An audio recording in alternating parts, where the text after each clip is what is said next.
Selamat pagi, siang, sore, malam rekan-rekan sekalian, serta Pak Rudi selaku dosen pengampu mata kuliah praktika komputer perpajakan. Perkenalkan kami dari kelompok 8 yang terdiri dari saya sendiri, yaitu Grace Deborah dengan NPM 31, serta rekan saya Alicia dengan NPM 04 dan Putri Teguh dengan NPM 95.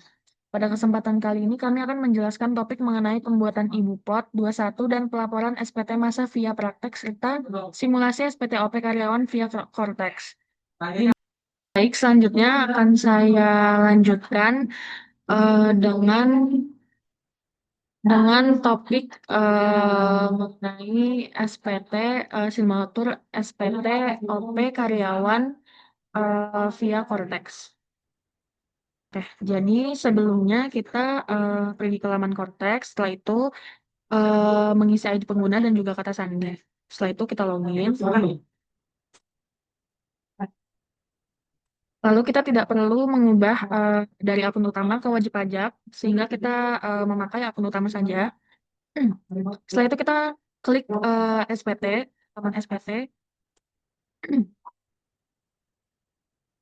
Selanjutnya, sebelumnya saya sudah terlebih dahulu membuat SPT tahunan PPh wajib pajak orang pribadi dengan model yang normal. Tetapi karena tidak bisa dibuat step by step, sehingga saya membuat yang model pembutuhannya. Sehingga kita klik yang konsep SPT, lalu kita klik SPT tahunan PPh wajib pajak orang pribadi periode 2025 Januari sampai Desember. Setelah itu di laman yang sudah tertera ada dalam format induk, ada bagian header, tahun pajak, bagian tahun pajak 2025, statusnya pembetulan.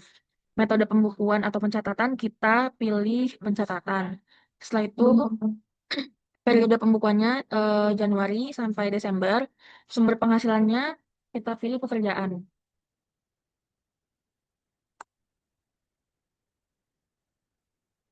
Setelah itu, ada identitas WP. Di sini NIK, nama, jenis ID, nomor telepon, email, sudah terisi otomatis. Setelah itu di bagian B ada ikhtisar penghasilan neto. Yang pertama itu eh, penghasilan dalam negeri dari pekerjaan.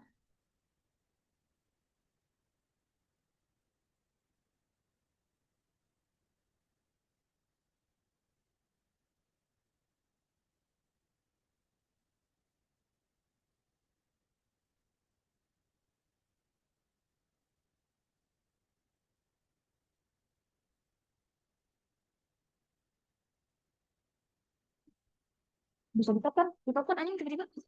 Bangsat, bete banget.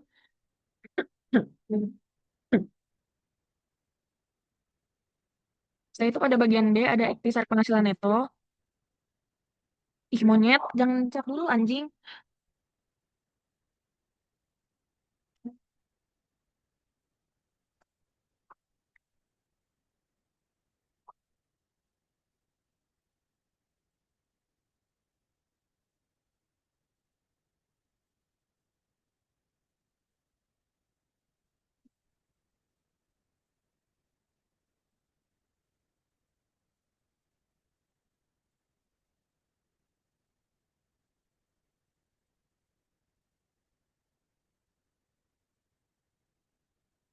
Setelah itu pada bagian B ada ikhtisar penghasilan neto. Yang pertama, 1A, menerima penghasilan dalam negeri dari pekerjaan.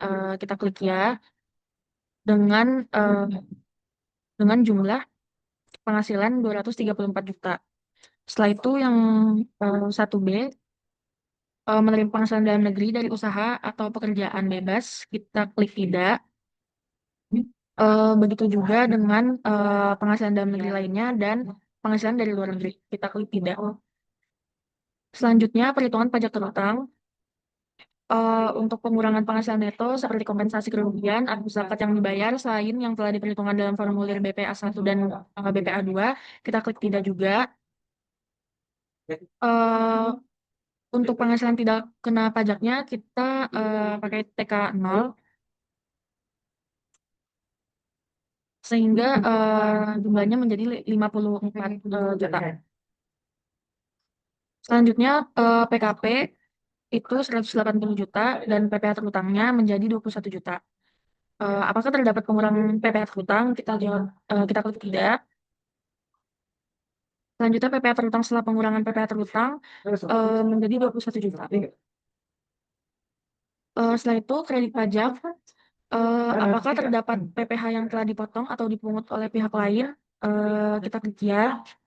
Jumlahnya 21 juta. Untuk angsuran PPh pasal 25 dan STP PPh pasal 25 eh, jumlahnya 0. Untuk pengembalian pengurangan kredit PPh luar negeri yang telah dikreditkan, kita jawab tidak. Setelah itu penghasilan PPh kurang atau lebih bayar. Ya. Eh, apakah terdapat surat keputusan persetujuan pengangsuran atau penundaan pembayaran pajak? Kita jawab tidak. Sehingga di sini masih tertera jumlahnya 0 ya. Eh, untuk pembetulan ini tidak kita isi sehingga tetap 0. Permohonan pengembalian PPh lebih bayar diisi jika status SPT itu lebih bayar sehingga di sini kita tidak usah mengisi. Selanjutnya angsuran PPh pasal 25 tahun pajak berikutnya. Eh, Yang pertama, apakah hanya menerima penghasilan teratur dan berkewajiban membayar angsuran PPh pasal 25? Kita jawab tidak. Begitu juga dengan pertanyaan 13B dan 13C. Selanjutnya, bagian V, pernyataan transaksi lainnya. Harta pada akhir tahun pajak itu berjumlah 6 juta. Utang pada akhir tahun pajak itu kita klik ya, berjumlah 10 juta. Penerimaan penghasilan yang dikenakan pajak penghasilan bersifat final, kita klik ya dengan tarif 4.450.000. Penerimaan penghasilan yang tidak termasuk OP, kita jawab ya. Untuk pertanyaan 14E sampai dengan 14B, kita klik tidak. Sehingga kelebihan PPh final atas penghasilan dari usaha dan peredaran bruto tertentu itu berjumlah 0. Selanjutnya lampiran tambahan eh, untuk A sampai C itu tidak dapat terisi sehingga kita bisa mengisi yang bagian D dan E. Kita klik tidak. Selanjutnya pernyataan kita centang box sudut setara. Selanjutnya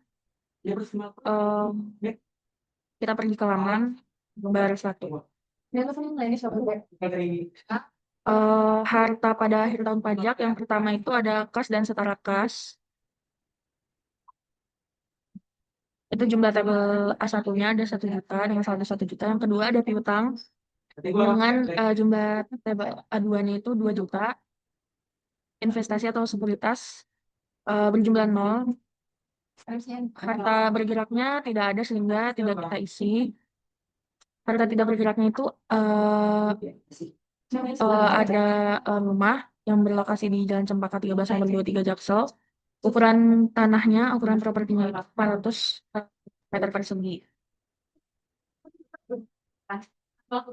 Aset lain-lainnya tidak ada sehingga tidak kita isi.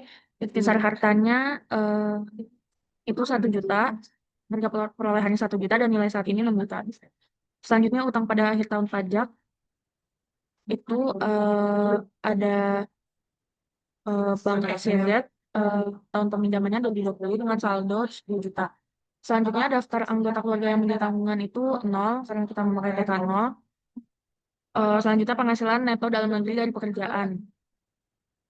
Nama pemberi kerja PT XYZ, penghasilan dengan penghasilan bruto 240 juta dan pengurangan penghasilan bruto atau biaya 6 juta sehingga penghasilan neto seharga 234 juta. Selanjutnya daftar bukti pemotongan pemungutan PPh. Nama pemungut pajaknya PT XYZ beserta dengan NPWP dan juga nomor bukti pemotongannya, tanggal bukti pemotongan dan juga jenis pajaknya PPh pasal 21, DPP-nya 234 juta, PPh yang dipotong itu 21 juta. Selanjutnya ke halaman kedua, sini ada penghasilan yang dikenakan pajak penghasilan bersifat final. Sini sudah tertera NPWP pemotong atau pemungut dengan nama pemotong pemungutnya juga serta dengan kode objek pajak. Dan ada jenis penghasilan keterangannya. Setelah itu bagian B penghasilan yang tidak termasuk objek pajak itu eh, jumlah tabel B 0 sehingga tidak. Kita balik ke yang pertama dan jika sudah betul dan juga sesuai semuanya, kita klik bayar dan laporan.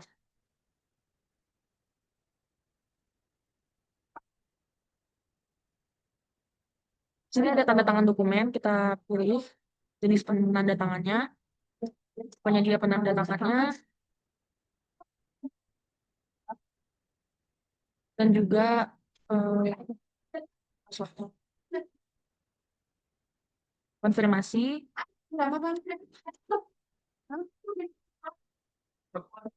Selanjutnya kita balik ke laman SPT dan klik SPT dilaporkan sehingga SPT tahunan PP wajib pajak OP periode Januari Desember 2025 dengan model kebetulan sudah dilaporkan.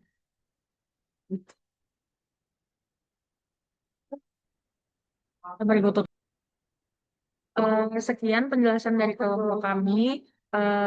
Kurang lebihnya mohon maaf jika ada kesalahan kata. Semoga apa yang kami jelaskan dapat membantu rekan-rekan sekalian. Terima kasih.